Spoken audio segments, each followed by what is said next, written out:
Hello everyone, আজকে চলে এসেছি ত্রিপুরার এরকম একটা হাইডেন প্লেস যেখানে তোমরা বাটারফ্লাইয়ের সাথে খেলা করতে পারবে। শুধু তাই না, ধরতে পারবে, ফটো তুলতে পারবে, শুধু ওদেরকে একটু ব্যথা দিতে পারবে না। তো এটা হলো আমাদের গেট, যেখান থেকে আমরা ঢুকবো। আর এটা হলো টিকিট কাউন্টার। দেন আমাদের প্রথমে সাইনবোর্ডে স্বাগতম করে নিল। দেন এটা দেখো কত সুন্দর একটা প্লেস, যেখানে ফটো তোলার জন্য তো বেস্ট। আর এখানে আছে কি কি বলতে স্পিসেসগুলি আছে, বাটারফ্লাইয়ের কিভাবে প্রসেসিং আছে, সবটা তোমরা দেখতে পারবে এই ব্লগটা যদি তোমরা কন্টিনিউয়াসলি দেখো।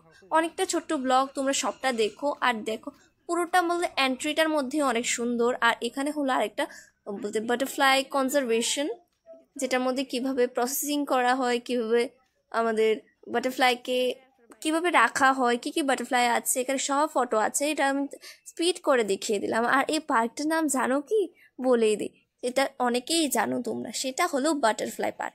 আর দেখতে পাচ্ছ এর সব নতুন, এগুলো আর কয়দিন পরে ছাড়া হবে। কোথায় ছাড়া হবে সেটা তোমরা লাস্টে দেখতে পারবে। আমি ইচ্ছা করে তোমাদের লাস্টে দেখাবো না, কারণ এটা লাস্ট আছে বলতে পার্কটা লাস্টের জায়গাটাতেই আছে, যেটা দেখার পর তোমরা নিজের চোখে বিলিভ করে নেবে। আর এটা হলো আমরা এখন ঘুরে যাচ্ছি সামনের দিকে। আর এখানে দেখতে পাচ্ছ এখানে সাথে তোমরা ফ্লাওয়ার গাছও দেখতে পারবে। আর গার্ডেনিংয়ের প্রসেসটা আমার সব থেকে ভালো লেগেছে গাইজ। তো আজকে আমরা স্পেশালি এসেছি পিকনিকে। আর এগুলা হলো প্রথমে ওদেরকে চিনতাম না দিতে, দেন ওদেরকে চিনলাম। আর এখানে উপর দিয়ে লাগাবে, প্রথমে তো ভেবেছিলাম এটাতে কি জানি আছে, এসে দেখি ক্যার গাইজ, এটা শুকরের ঘর মেবি হতে পারে। আর এখানে আরেকটা সাইনবোর্ড আছে, কারণ বলতে এই জায়গাটাতে হয়তো এরকম বাটারফ্লাই দেখা যায়, আমিও দেখেছি, কিন্তু এগুলি আর ক্যাপচার করতে পারিনি। কারণ একটা কথাই আছে, আমরা যেটা অনেক অনুভূতি এবং খুশি মতো দেখি সেটা আমরা মোবাইলে ক্যাপচার করতে পারি। দেন এটা কেন এরকম লাগছে তোমরা জানতে পারো? এটা হলো আমি স্পিডে করে দিয়েছিলাম, আমার মা বাবার অনেকগুলা ভিডিও বানালাম। আর এটা হলো তৃষ্ণা ওয়াইল্ড লাইফ স্যাঞ্চুরি থেকে আনা। এবার একে একে আমি সবাইকেই ভিডিও বানিয়ে দিলাম। আর দেখতে পারছো এটা কি, এটা হলো ভিডিওর লাস্ট চলে এসেছি। এখানে তোমরা দেখতে পারবে আসল বাটারফ্লাই ধরতে পারবে, খেলতে পারবে, ফটোও তুলতে পারবে, কারোর কোনো মানা নেই। শুধু তোমরা ওদেরকে মারতে পারবে না বা কিছু করতে ব্যথা দিতে পারবে না। আর দেখো আমার এই ফুলটা পেয়ে এই প্রজাপতিটা একটু বেশি খুশি হয়ে গেল।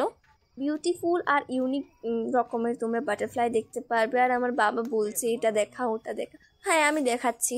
পুরোটা ব্লগ তো তোমাদের জানি না কিরকম হলো। আর দেখো উপরে নিচে সাইডে ফাইডে সবখানে আছে, যেহেতু আমরা গিয়েছিলাম শীতের লাস্টের দিকে। আর আর দেখো এখানে একটা বাটারফ্লাই মরে গেছে, যেটা দেখে আমার কষ্ট হয়েছে।